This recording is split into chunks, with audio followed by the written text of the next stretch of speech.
ఆ last 5 minutes తప్ప cinema అంతా బాగా నచ్చిందబ్బా. ఆ సీన్‌కి థియేటర్‌లో ఉన్న వాళ్ళందరూ నవ్వేశారు. మంచి ఎమోషనల్ సీనే బట్ కామెడీ అయిపోయింది. డైరెక్టర్ రవి నంబూరి క్లైమాక్స్‌ని సరిగ్గా తీయలేకపోయాడు. అంటే 1 మార్క్‌తో ఫెయిల్ అయిపోయాడు. అంతే కదబ్బా! ఏడుపు సీన్ అంటే ఏడుపే రావాలి, నవ్వు రాకూడదు.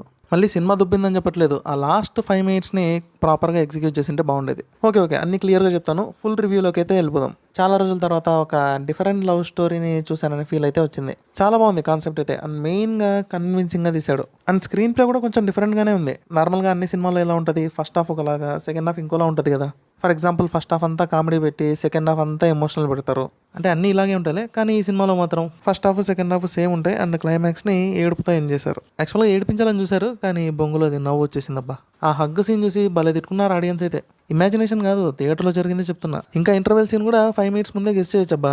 అంటే అంత సర్ప్రైజింగ్గా అనిపించదు. మనకు అర్థమైపోతుంది ఏదో ట్రాజెడీ జరగబోతుంది ఇక్కడ అని. అండ్ రైటింగ్ కూడా ఎలా ఉందంటే త్రివిక్రమ్ మూవీ టైప్లో ఉంది. డైలాగులు పొంగి పొర్లుతుంటాయి అనమాట.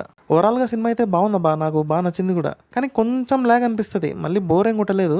మరి 3 గంటలు కాకుండా 2.5 అవర్స్లో అయిపోగొట్టింటే సరిపోయేది. టైం అంతా ఏడ్చడానికే పోయింది. ఎలా అంటే కొన్ని ఏడుపు సీన్లు ఉంటాయబ్బా, వాటికి ఒక 2-3 నిమిషాలు ఏడిస్తే చాలు. కానీ డైరెక్టర్ మాత్రం హీరోయిన్కి నువ్వు 5 మినిట్స్ ప్లస్ ఏడిస్తేనే ఆడియన్స్ కనెక్ట్ అవుతారు అని చెప్పాడేమో మరి. నేనైతే కొన్ని చోట్ల ఫీల్ అయ్యాను. అండ్ 2-3 చుక్కలు కూడా వచ్చాయి. కానీ ఇది రియల్ లైఫ్లో జరిగే స్టోరీ అయితే అస్సలు కాదు, 100%. సో కొంతమంది కనెక్ట్ అవ్వచ్చు, అవ్వకపోవచ్చు. కానీ గౌరీప్రియ యాక్టింగ్ మాత్రం దుమ్ము దులిపేసిందబ్బా. అవార్డు ఇచ్చేయచ్చు, దగ్గరలో ఏదన్నా అవార్డ్ ఫంక్షన్ ఉంటే ఎమికే వస్తుంది. సో పాపా ఫ్రంట్ సీట్లో కూర్చో, ఓకేనా? హీరోని అయితే కంప్లీట్గా డామినేట్ చేసింది. సింపుల్గా 1 మ్యాన్ షో లాగా 1 ఉమెన్ షో అనమాట. మళ్ళీ కిరణ్ అన్న తక్కువ అనేం కాదు, ఆయన రోల్ అలాంటిది. కూల్గా ఇన్నోసెంట్గా ఉంటాడు. కానీ హీరోయిన్ ఏమో కంప్లీట్ ఆపోజిట్.